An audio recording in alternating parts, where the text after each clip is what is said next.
حسین ستارہ ابو ہریرہ، نبی کا پیارا ابو ہریرہ۔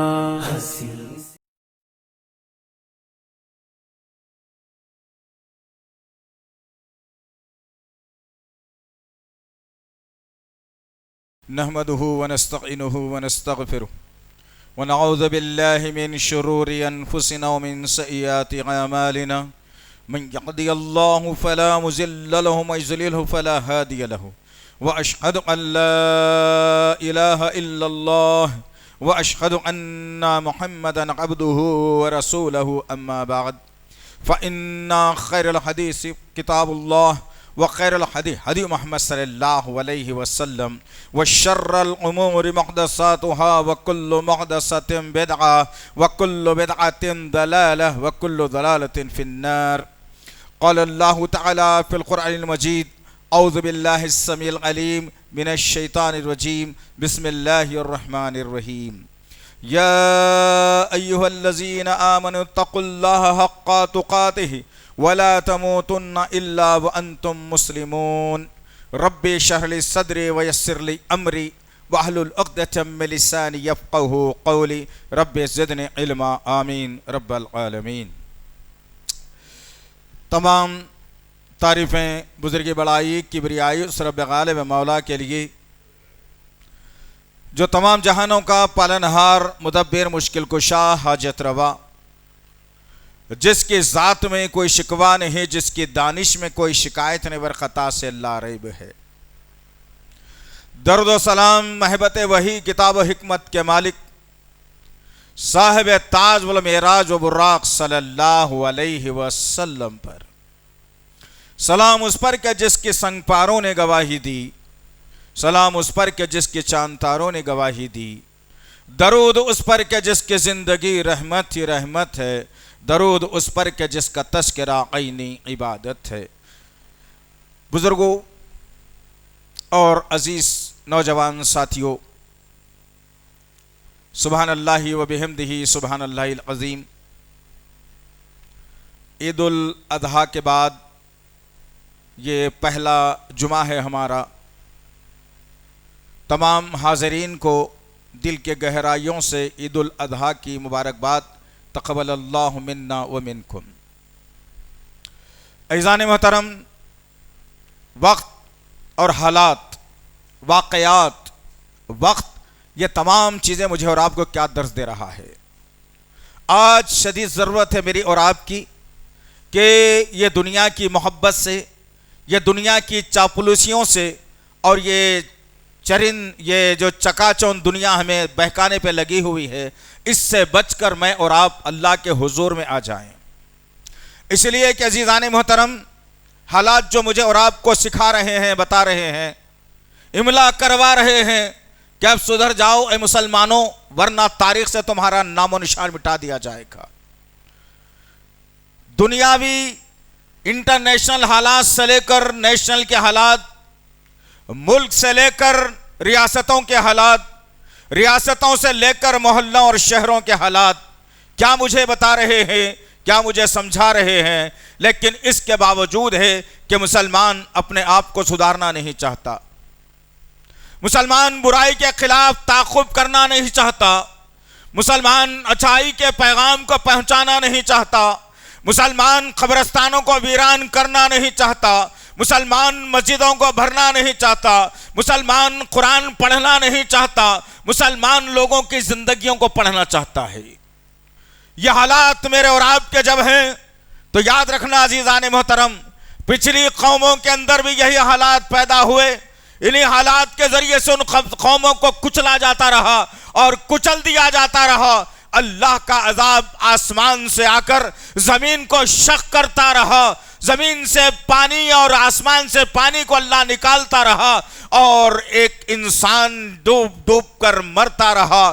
اور بعض دفعہ تو ایسا ہو گیا کہ بعض قوموں نے جب اپنے آپ کو بہت بڑی بہادر سمجھا، یا پھر آپس میں نہ اتفاقی پیدا کی، یا نبیوں کی بات کو جھٹلا کر اپنی منمانی چلانی چاہی، یا پھر اپنے آپ کو بہت بڑا سرمخا سمجھنے لگے، تو اللہ رب العزت نے بیماریوں کا وہ نزول کر دیا کہ بڑی بڑی قومیں پیلا ہٹ کے جو ہے نا سائے میں آ کر، جس کو عرخان کہا جاتا ہے، ایسی خطرناک بیماریوں میں اللہ نے انہیں ڈبو کر ایسے ہلاک و برباد کر دیا، جس کا تذکرہ اللہ سورہ ہود سے لے کر اور بہت سارے سورتوں میں کرتا ہے۔ یہ کیوں عزیزان محترم؟ اس لیے کہ آنے والی امت، آنے والی نسل، آنے والے لوگ اور بالخصوص مسلمان سدھر جائیں اور سنبھل جائیں، لیکن مسلمان ہے کہ سدھرنے اور سنبھلنے کا کوئی جو ہے نا سبق لیتا ہی نہیں ہے۔ بگاڑ کا معاملہ ہو، سب ایک جٹ جمع ہو جائیں گے برائی کو کرنے کے لیے، برائی پیدا کرنے کے لیے، برائی کو پھیلانے کے لیے، خواہ وہ سچ ہو یا جھوٹ ہو، اس کو لے کر برائی کو پھیلانے کے لیے سب مسلمان جمع تو ہو جائیں گے، لیکن اچھائی کو قائم کرنے کے لیے مسلمانوں کو دعوت دی جاتی ہے تو مسلمان پلڑا جھاڑ کر بھاگ جاتا ہے کہ کہیں میرا نام کسی لسٹ میں تو نہ آ جائے۔ آج معاملہ میرا اور آپ کا یہی ہے عزیزان محترم۔ آج ہندوستان کے حالات مجھے اور آپ کو یہ سکھا رہے ہیں، چوری کر کے، سینہ زوری کر کے، مشینوں میں گڑبڑ کر کے ایک ناجائز حکومت اس ہندوستان پر قابض ہو گئی۔ مسلمان تماش بین بنا رہا، مسلمان تماشا دیکھتا رہا، جس کی سیٹوں کی تعداد انٹیلیجنس انٹرنیشنل جو ہے انٹیلیجنس کی رپورٹ کے مطابق 140 اور 30 اور 50 کے درمیان میں ہونا چاہیے تھا، وہ 240 سیٹ کیسے حاصل کری؟ یہ پوچھنے سے قاصر ہے مسلمان۔ مسلمان صرف اپنی روزی، اپنا گھر، اپنی فیملی، اپنی نوکری، اپنا کھانا، اپنی صحت اور اپنی زندگی پر مرکوز ہو کر کے رہ گیا۔ یہ مسلمانیت نہیں ہوتی، یہ مسلمانیت نہیں ہوتی عزیزان محترم۔ یہ تو مفاد پرستی کا ایک نظام ہے، کھلا نظام، جو رب کو ناراض کرنے پر آمادہ ہوتا ہے۔ مسلمان وہ جو کسی مسلمان کو تکلیف ہو تو اٹھ کھڑا ہوتا ہے۔ مسلمان وہ اور حق اور درمیان کے جب معاملہ آتا ہے تو رشتہ اور دوستی نہیں دیکھتا بلکہ حق کا فیصلہ کر دیتا ہے۔ یہ مسلمانی ہے۔ مسلمان وہ جو فجر کی نماز میں حی علی الصلاۃ پر اٹھ کر مسجد کی جانب آ جاتا ہے۔ ارے مسلمان وہ اگر کسی کو مشورہ دیتا ہے تو اچھا مشورہ دیتا ہے، وہ مسلمان ہے۔ لیکن آج معاملہ میرا اور آپ کا کچھ اور ہے، جس کی وجہ سے ملک کے حالات بڑے بدترین چل رہے ہیں۔ آپ کو اس کا شاید اندازہ نہ ہو، یو پی کی سرزمین پر سے لے کر کے تلنگانہ کی سرزمین تک ایک ہی اصول اپنایا جا رہا ہے کہ مسلمانوں کو تختہ مشق بنایا جائے، مسلمانوں پر ظلم کر کے حکمرانی کی جائے، نشانہ بنایا جائے تو اسلام کو بنایا جائے، نشانہ بنایا جائے تو مساجد کو بنایا جائے، نشانہ بنایا جائے تو قرآن اور حدیث کو بنایا جائے، نشانہ بنایا جائے تو ہماری شریعت کو بنایا جائے۔ آج یہی حالات پیدا کر کے مجھے اور آپ کو تذ و ضب کا شکار ہونے پر مجبور کیا جا رہا ہے۔ لیکن عزیزان محترم، ابھی مسلمانوں کے پاس قرآن موجود ہے، ابھی مدارس موجود ہے، ابھی مساجد کی اذانیں موجود ہے، ابھی مسجدوں سے جو ہے نا نمازوں کا سلسلہ جاری ہے، ابھی ہماری زبان پر اللہ کا ذکر موجود ہے، ابھی ہماری زبان پر نبی پر درود بھیجنا موجود ہے۔ لیکن اس کے باوجود عزیزان محترم، آج نہ قرآن کھولتا ہے مسلمان، نہ اللہ کے طرف آتا ہے مسلمان، نہ اللہ کے سامنے سر جھکاتا ہے یہ مسلمان، نہ اللہ سے مانگتا ہے یہ مسلمان، تذ و ضب کا شکار ہے مسلمان۔ اسی لیے آج کے اس جمعے کے خطبے کا جو عنوان ہم نے منتخب کیا ہے کہ وہ مسلمان جن کے ذریعے سے اسلامی پرچم 24 لاکھ مربع گز کی زمین پر کئی ممالک تک اسلامی پرچم لہرا دیا گیا تھا۔ ایران جیسا آگ کی پرستش کرنے والا وہ ملک اسلام کی آغوش میں تھا، بر اعظم افریقہ اسلام کی آغوش میں تھا، امریکہ جو ہے نا اسلام کی آغوش میں تھا، ہندوستان اسلام کی آغوش میں تھا، لیکن یہ تمام ممالک نکل کر گئے تو کیوں؟ کبھی ہمارے پاس سوچنے کا کوئی موقع نہیں ہے۔ ہم نے کبھی کوئی میٹنگ جمائی ہے کہ چلو بھائی ملک کے حالات پر گفتگو کرتے ہیں، ذرا آئیے تو صحیح، میں اس ملک کے لیے کیا کیا تھا، کیا کر رہا ہوں اور کیا کروں گا، کیا اس کی تقدیر کا فیصلہ ہوگا؟ ہمارے اندر سے یہ جذبہ خیر سگالی ختم ہو کر کے رہ گیا۔ آج دیکھتے جائیے آپ،